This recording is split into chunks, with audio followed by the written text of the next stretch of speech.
Salut les amis. Donc 3 matchs uniquement pour moi en ce dimanche, puisque j'étais donc à la Méno pour Strasbourg-Lens. Avant cela, Lyon a signé sa 4e victoire consécutive, toutes compétitions confondues, en battant Nantes, je dirais tranquillement, après une première période où ça a un petit peu ronronné. Malgré tout, Tagliafico avait ouvert le score. Et puis Perry, qui est quand même un bon gardien, a fait les arrêts qu'il fallait. Et en deuxième période, un but contre son camp de Palois a permis à Lyon de prendre ses aises, avec dans cette partie la confirmation de l'excellente forme de Ryan Cherki en ce moment, qui semble avoir enfin pris conscience de ses qualités et de l'importance de sa place dans cet effectif lyonnais. Donc à 17h, j'étais à la Méno pour Strasbourg-Lens, où j'ai vu une magnifique équipe de Lens, qui pour moi a dominé le match, au niveau de l'organisation, de la tactique mise en place par Will Steele, où le but du jeu premier était de jouer par-dessus Morera sur le côté gauche de la défense alsacienne. Lens qui a ouvert le score dans le premier quart d'heure, celui où les supporters strasbourgeois font la grève des encouragements, mais ça j'en parlerai plus longuement dans Face à Pierrot, puisque j'ai vu que j'avais des questions à ce sujet. Un but de Nzola qui confirme aussi ses qualités. Silla a égalisé de la tête sur corner, avant que Diouf ne profite d'une mauvaise relance de Petrovic sur Doucouré qui perd le ballon, et Diouf qui met le ballon entre les jambes de Petrovic. En deuxième période, malgré, je dirais, une domination lensoise, Strasbourg a égalisé sur un penalty de Diarra. Voilà, c'était un bon match, encore une fois plutôt dominé par Lens, même si Rosenior a fait un changement tactique intéressant à la mi-temps en sortant Silla et en faisant rentrer Sékou Mara pour justement donner plus de fixation et de profondeur à l'attaque alsacienne. Mais malheureusement, l'héroïne de ce match, ça a été Stéphanie Frappart, qui a fait un match effroyable au sifflet. D'ailleurs, quand vous allez dans le vestiaire à la fin du match, quand les deux équipes se plaignent de l'arbitre, c'est qu'il y a un problème. Il y a eu 3 situations de pénalty dans ce match. Une main de Medina, une faute sur Fulgini et le pénalty accordé à Strasbourg pour un ceinturage sur André Santos. Dans tous les cas, dans les 3 cas, Frappart s'est trompée. Tout comme elle sent pas le jeu, elle est à l'agonie et bon, là on va dire que je suis sévère avec elle, mais enfin c'est quand même une arbitre FIFA, c'est une arbitre qui a été en Coupe du Monde, qui a été à un Euro, et elle est pas au niveau, elle est catastrophique.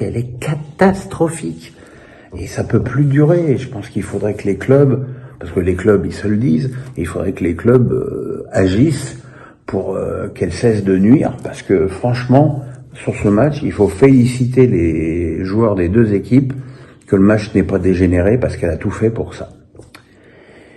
Et puis ce soir, Nice et le PSG ont fait match nul, avec une bonne équipe de Nice. Bon, certes, qui a ouvert le score sur un tir détourné d'Abdi. En même temps, l'égalisation du PSG a été aussi sur un tir détourné de Nuno Mendes, du pied droit en plus. La première période des Parisiens a été extrêmement pauvre, alors que celle des Niçois a été très intéressante, avec 2 joueurs qui ont dominé les débats, Ndombele au milieu de terrain et Guessant en attaque, qui ont été vraiment énormes.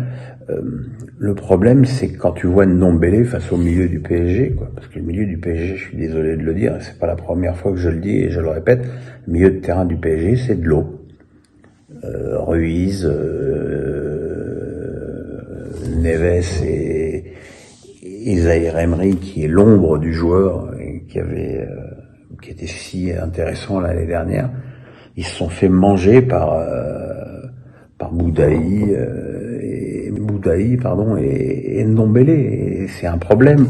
Et l'entrée de Vitinha n'a pas changé grand-chose. Et depuis le début de la saison, je dis que ce milieu de terrain du PSG est trop léger. Et ben ça s'est confirmé encore ce soir, avec encore une fois un autre problème, c'est que cette équipe ne marque pas de but. Kolo Muani, qui avait débuté, il est déjà sorti à la mi-temps.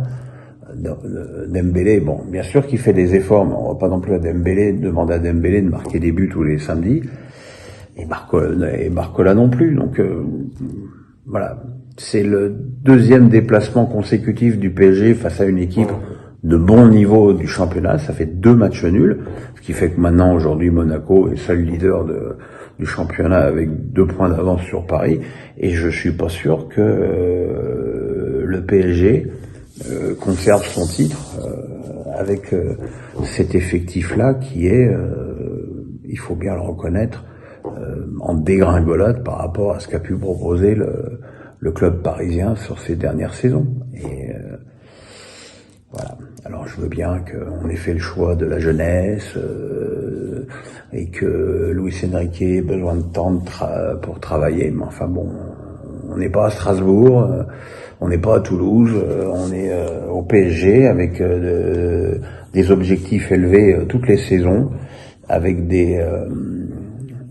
je dirais malgré tout des obligations, et je suis pas du tout sûr que cet effectif soit en mesure de les remplir, ces obligations.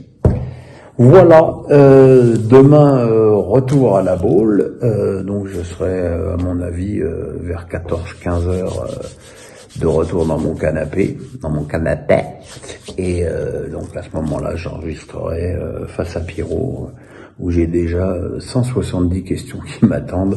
Voilà mes amis, merci beaucoup, profitez bien de ce décor luxuriant et chatoyant. Voilà, le pouce, la cloche, on s'abonne. À demain.